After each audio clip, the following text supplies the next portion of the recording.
came here at the age of 13. The Lord saved me in this city and called me to this city.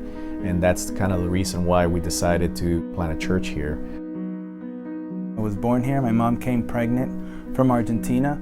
But I am a multicultural expression of what Miami looks like. Miami as a whole is very diverse, yet segregated. There's a struggle of survival. If you're coming as an immigrant, you want to try to attain the American dream, but you've got your baggage that you've brought. So that has come with territorialism, a lack of trust. We have about 20 different Latin American countries represented in our church. They're all Hispanics, but they're very different. Vast amount of cultures with a lot of tenacity, a lot of passion. That just makes Miami what it is. Miami's a very broken city, whether it be drug usage, homelessness, divorce rate in Miami. It's intensified here. There's more people. There's a spiritual realm that is attacking. Our desire as a church is just to be a place where God's love is something that you can feel, and people can come in and receive real good news, real gospel, a real family that they can belong to and they can be themselves. A few years ago, our church plant, along with a brother, Jonathan Palaci, who had planted a church as well. We were about 1.5 miles away from each other. We just became really close relationally, and our churches began to do things together. Youth ministry, young adults. We started praying together and seeing, what can we do in the city together? I've read scripture and I see the early church and I see how they led the church and cared for the church. You always see a plurality. You always see leaders functioning according to their distinct giftings and their distinct roles.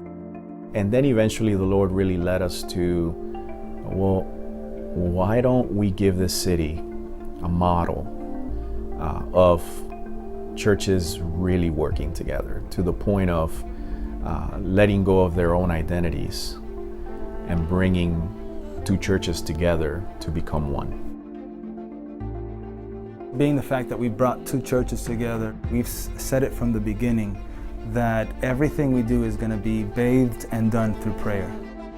We hold on to the gospel and the promises of Jesus Christ, and we belong to a family. The reason why we emphasize prayer is because there's always attacks to divide this family.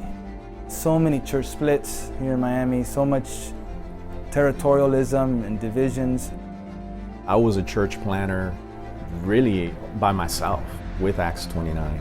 I was the only staff person for 5 years. I had other dear brothers that helped me out and were elders in the church and were there for me. But it's different when you are the only staff person and Monday through Friday, you're the person making sure everything gets handled and taking care of people, loving people. It can be draining.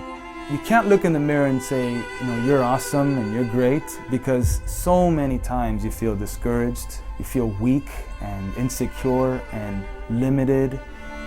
And the only thing that you have to preach to yourself to is that Christ is enough. His grace is sufficient. His love for me is unconditional.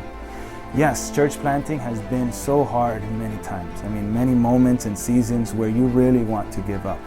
Be able to have other brothers that really care for my own soul as a pastor, and I can be real with and can say, hey man, guys, here's where I'm at. That's just been a beautiful gift of God. Be able to dream together, be able to set plans together, be able to champion other guys and say, hey, I'm here to make you better. I'm here to achieve what God's called us to do together.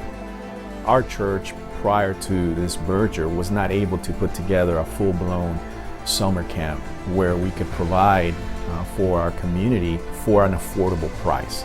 We've also been able to open a counseling center for the community, and we do that on a donation basis as well. Those are the kind of things that we've been able to do together that we would have never been able to do apart. Obviously, we had our leadership set, they had their leadership set, and when you're combining these two churches together, certain guys might have to step back from certain leadership positions.